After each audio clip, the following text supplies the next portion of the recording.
Welcome friends all of you. आज हमारा जो टॉपिक्स है वह है शेड्यूल कास्ट, अनुसूचित जाति। शेड्यूल कास्ट से संबंधित कॉन्स्टिट्यूशनल प्रोविजंस क्या क्या है उस पे हम ब्रीफली चर्चा करेंगे। शॉर्ट वीडियोस बना रहे हैं इस पे हम। और ये संघ लोक सेवा आयोग, यूपीएससी, स्टेट पीसीएस और वनडे एग्जामिनेशंस के जितने भी छात्र हैं, स्टूडेंट हैं, एस्पायरेंट्स हैं, उनके लिए काफी उपयोगी ये सूचना और इंफॉर्मेशन है। डेफिनेटली आप लोगों को इससे लाभ होगा। तो शेड्यूल कास्ट के बारे में कुछ हम factual as well as conceptual चीजों को हम डिस्कस करते हैं। जो ये वर्ड शेड्यूल कास्ट है, ये सबसे पहले government of India act, Bharat सरकार अधिनियम 1935 में ये वर्ड आया। इससे भी क्वेश्चन आए हैं यूपीएससी में।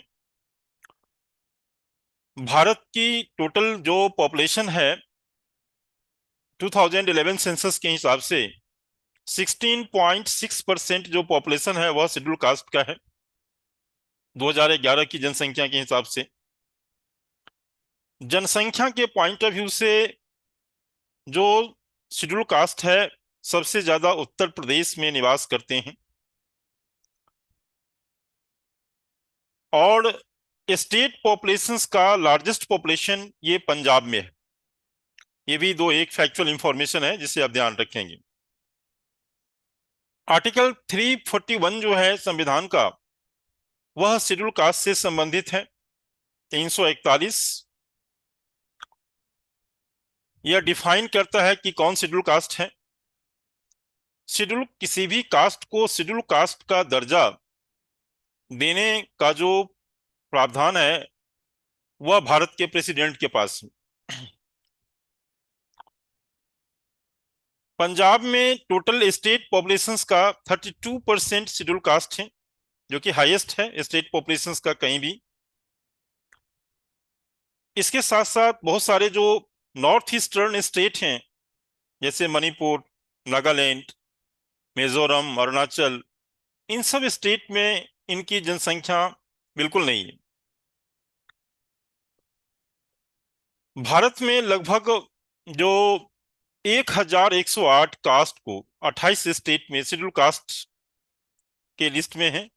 मोर देन 1000 कास्ट ऐसे हैं शेड्यूल कास्ट ऑर्डर 1950 के तहत। मोर देन 1000 यानी 1108 कास्ट हैं वो शेड्यूल कास्ट के लिस्ट में है।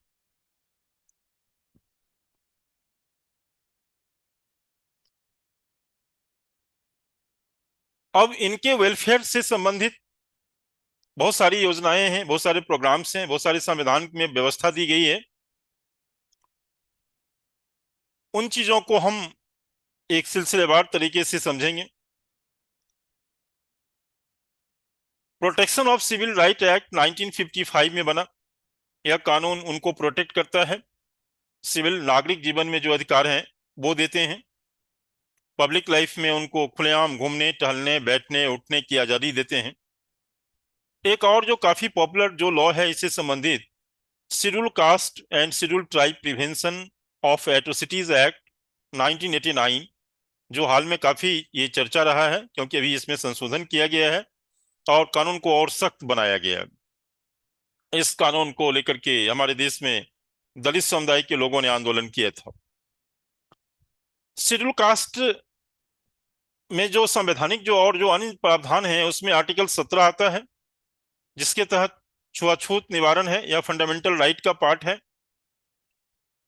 कि मूलभूत अधिकार है कि कोई व्यक्ति जाति के आधार पर किसी से भेदभाव नहीं करेगा, यानी छुआछूत नहीं करेगा। खास करके छुआछूत यानी कि किसी व्यक्ति से आप दूरी, पानी, उठने बैठने ये सब की यदि डिस्क्रिमिनेशन करते हैं तो संविधान आपके तहत यह गलत है। आर्टिकल 16 जो है यह उनके इकोनॉमिक एंड एजुकेशनल इंटरेस्ट को है कि भारत में शेड्यूल कास्ट का एजुकेशनल अपलिफ्टमेंट कैसे हो और उनके इकोनॉमिक इंटरेस्ट, आर्थिक रूप से उनको सशक्त कैसे बनाया जाए, इनके लिए सरकार प्रयास करेगी। यह सामाजिक न्याय का एक पार्ट के तौर पे ये directive principle of state policy, राज्य के नीति निर्देशक जो सिद्धांत हैं उसके तहत आता है। आर्टिकल 355, शेड्यूल्ड कास्ट और scheduled tribe shall be taken into consideration maintenance and, प्रशासन ऑफिसर होते थे इसके तहत, जो खास करके शेड्यूल कास्ट और के इंटरेस्ट को ध्यान रखते हैं यूनियन में और स्टेट में, उनके मामलों को विशेष रूप से ध्यान रखते हैं। आर्टिकल 15 क्लॉज 4, ये शेड्यूल कास्ट के विकास के लिए, स्पेशल उनके डेवलपमेंट के लिए है, social economic and political development के लिए है। आर्टिकल 16 जो है, 16 क्लाउज 4A, उसके तहत reservation in matters of promotion, ध्यान रखिएगा काफी ये चीजें इसमें क्लाउज जोड़ा गया है हाल ही में। अनुच्छेद 16 क्लाउज 4A, इसके तहत उनको प्रमोशन में भी रिजर्वेशंस देने की व्यवस्था है SC ST कम्युनिटी के लोगों को। आर्टिकल 338, आर्टिकल 338 ये national commission for schedule cast and schedule tribe के लिए है, प्रोविजन देता है। और भारत में आज शेड्यूल कास्ट के लिए 2004 तक ये जो नेशनल कमीशन जो बने थे, वो 2004 तक SC ST कमीशन दोनों ज्वाइंटली काम करते थे, बट 2004 में SC और ST कमीशन को 2 इंडिपेंडेंट अलग अलग कमीशन बना दिया गया, आज अस्तित्व में है। और ये जो है, एक तरह से देखा जाए तो इसके तहत इस कमीशन का काम है कि शेड्यूल कास्ट के इंटरेस्ट को, socio economic and political interest को सेफ गार्ड करना।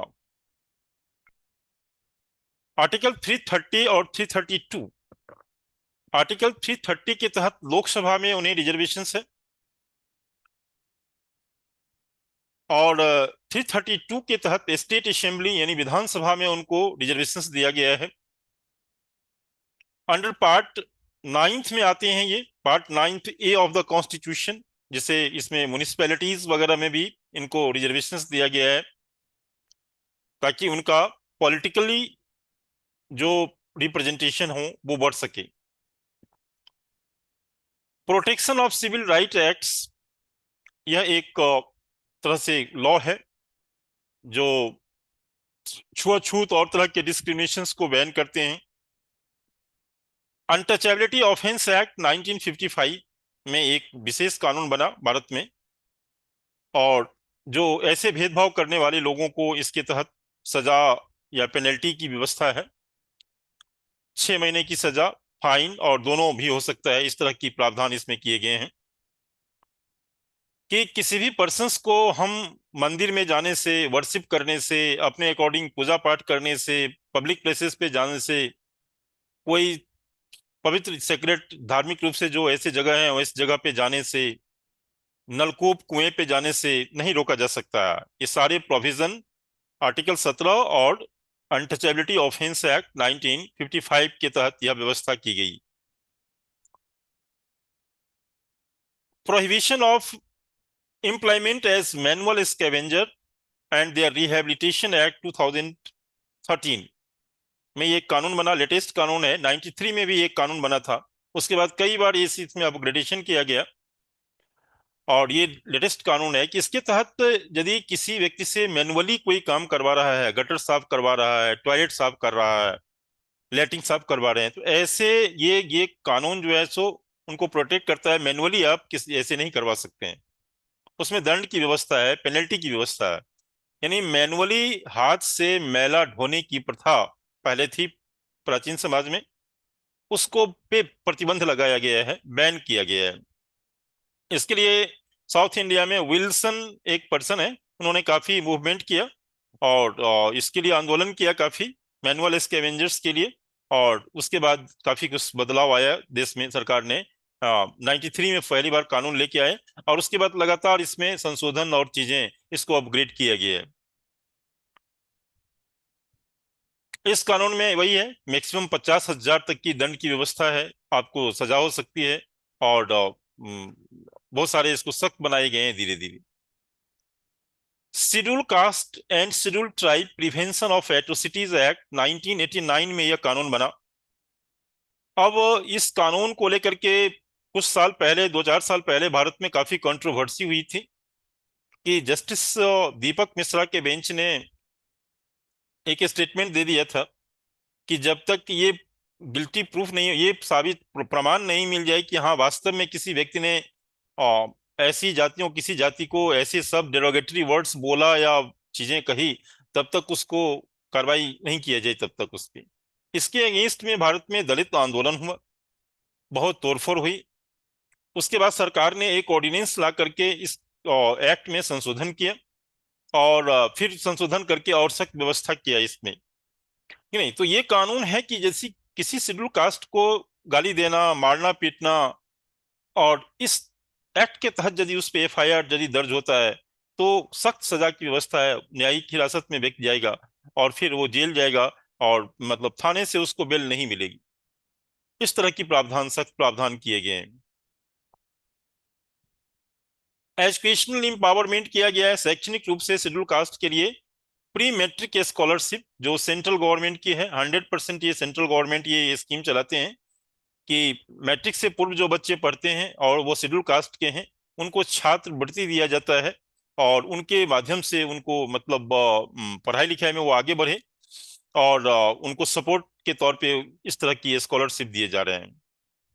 National overseas scholarship for schedule cast, यानी कि ऐसे शेड्यूल कास्ट जो हायर एजुकेशन के लिए देश से बाहर जाते हैं, किसी दूसरे यूनिवर्सिटीज में जाते हैं पीएचडी करने, रिसर्च करने, तो ऐसे में सरकार उनको पूरे तरह से उनको फाइनेंशियल सपोर्ट करते हैं, और उनको स्कॉलरशिप देते हैं, और सारी सुविधाएं देते हैं इसके तहत, फाइनेंशियल जो सपोर्ट है एक तरह से।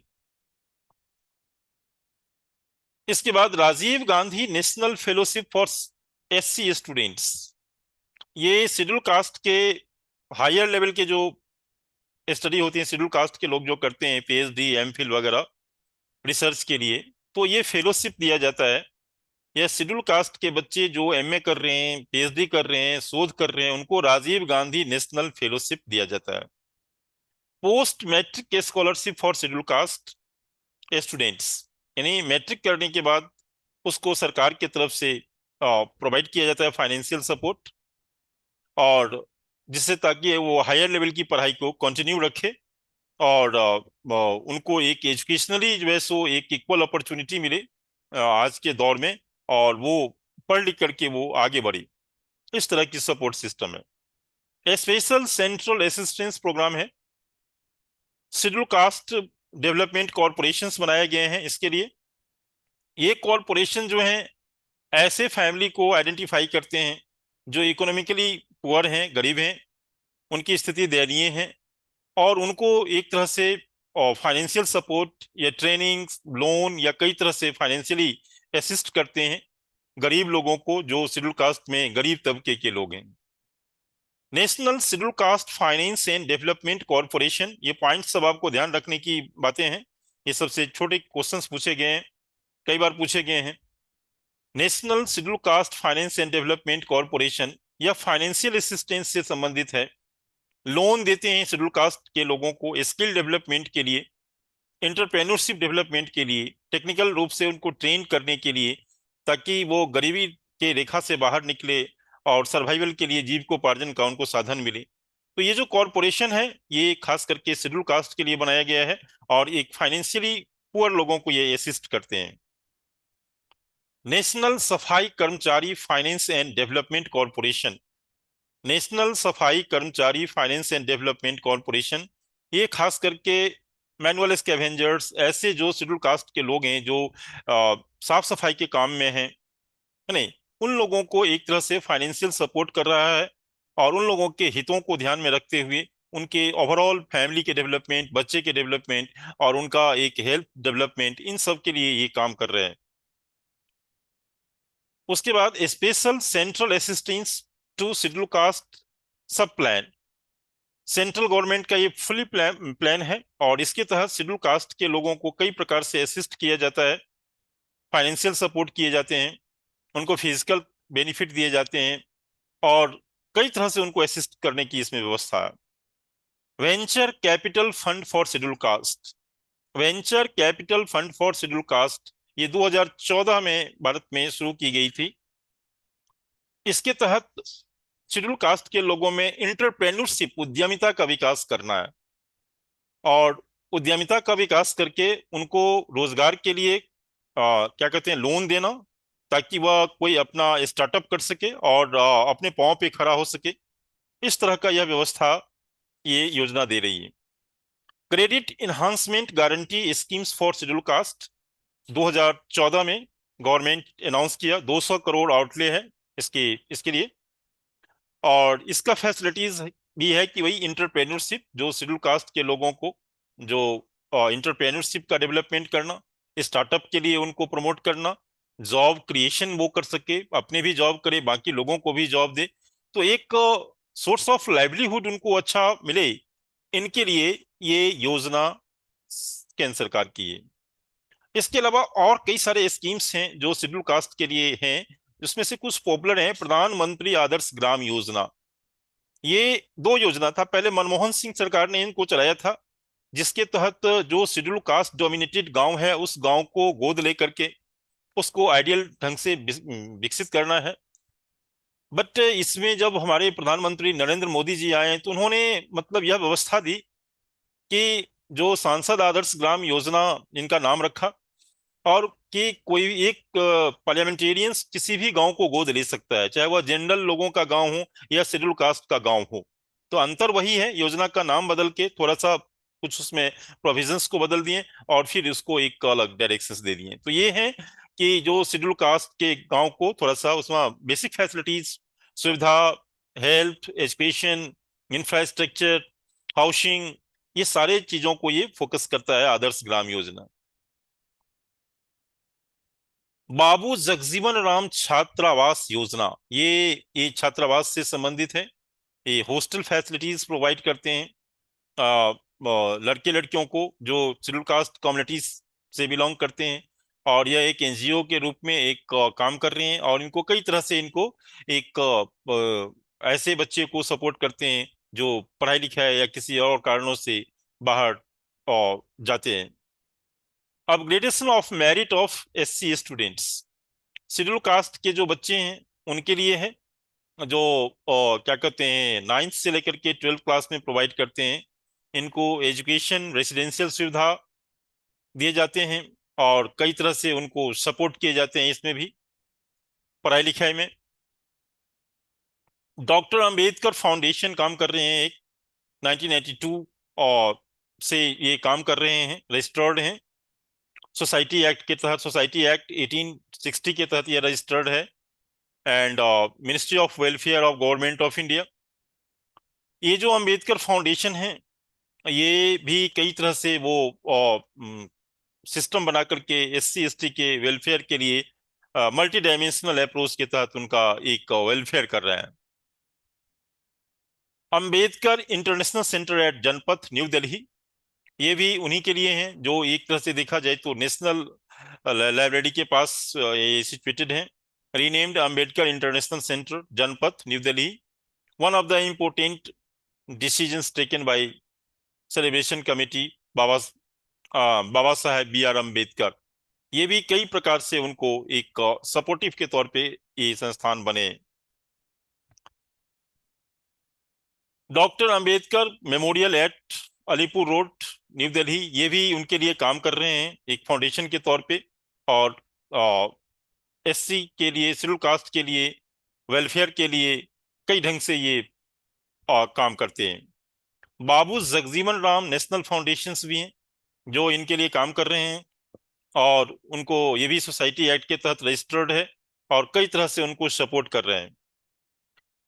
तो दोस्तों, ये शेड्यूल कास्ट के आज इन सारे कॉन्स्टिट्यूशनल जो प्रोविजंस हैं, उनको जो अधिकार दिए गए, उनको जो सरकार बहुत सारे जो सेंट्रल गवर्नमेंट योजनाएं लेकर के आए उनके लिए, एजुकेशन से संबंधित, हाउसिंग से संबंधित, और कई प्रकार के सोशल सिक्योरिटी से संबंधित, उसका रिजल्ट ये हुआ कि विगत 20-25 सालों में भारत में इनकी स्थिति में बहुत बदलाव आया है।